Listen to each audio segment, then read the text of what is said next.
Let's Chat.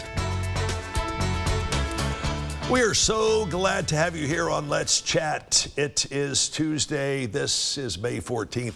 Andy Santoro stepping up here in just a few minutes. I told you a moment ago, if you or someone you know, a retired veteran or an active military member, and maybe sometimes you need a place to scratch that creative itch, look no further than this lady. It is Madeline Wright. Madeline is the executive director for Scenic City Clay Arts. So it's good to have you here, Madeline. Thanks so much. Looking over some of the notes here about what you're doing.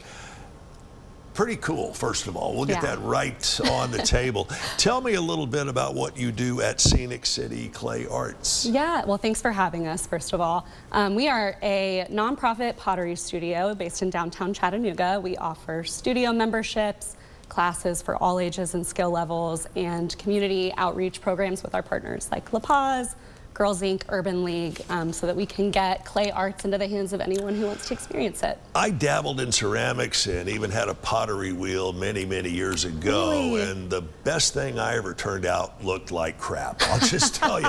You take what is in someone's imagination through your instruction, your demonstration, you turn out really beautiful works of art. Yes. How do you do it? What's the inspiration?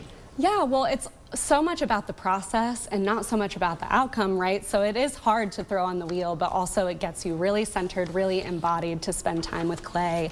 You really have to be present and mindful, and that's what our military and veterans get to experience at our workshops. Yet sometimes you can sort of lose yourself in the rhythm of what you're doing as the wheel turns around, as you're doing the painting or even some etching on it.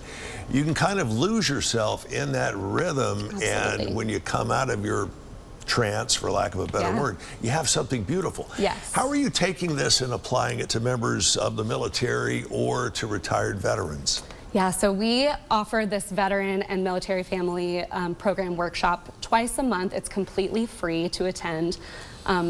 Veterans or active members and their families can come to the studio and experience a free clay hand building workshop where they get to turn their ideas into art and kind of process and work through. All right, the first time they walk in the door, what's the process? What do they go through? What do you tell them? Boil it down for me. Yeah, they get to walk in, introduce themselves, talk about the branch that they're in, kind of connect with the other vets and families that are there, meet our instructor and art therapist who's incredible, and then they get to kind of express their ideas and they will get help making them a reality. It's amazing how truly creative and artistic a lot of our veterans and active military members are. Yes. Maybe it's because so much of their life is structured down to the minute. They get to lose themselves in this. Yes. And I've seen some beautiful artwork they produced.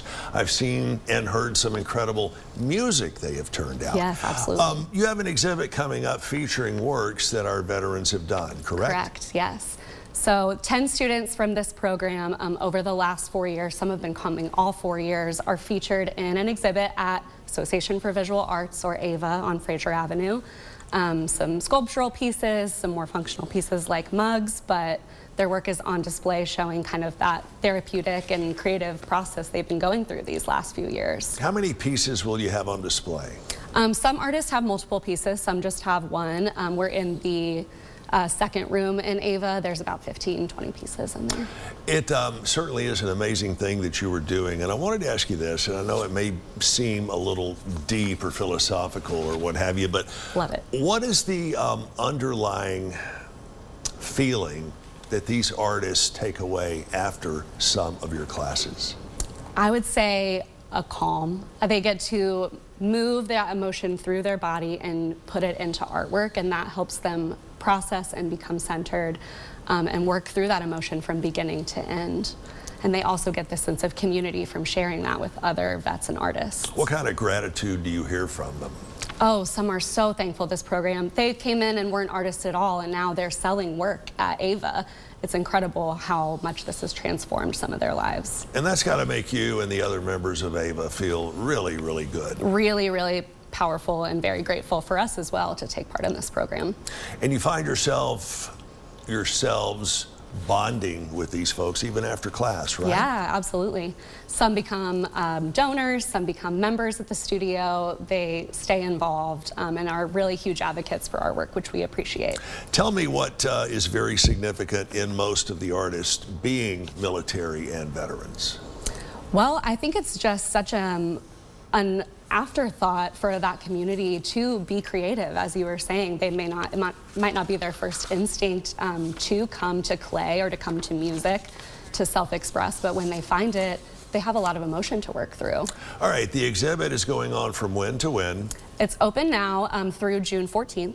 How do we get tickets? You can go online and look at AVA's website for their open hours, avarts.org, and find out more about the program on our website, sceniccityclayarts.org. It's a wonderful thing you're doing. Hopefully next time you come, you'll bring a few pieces of the artwork. We would love to show and tell. Madeline, you are always welcome here. Thanks for your time. Thank you so much for having us. Stick around. We have much more when we return right here on Let's Chat.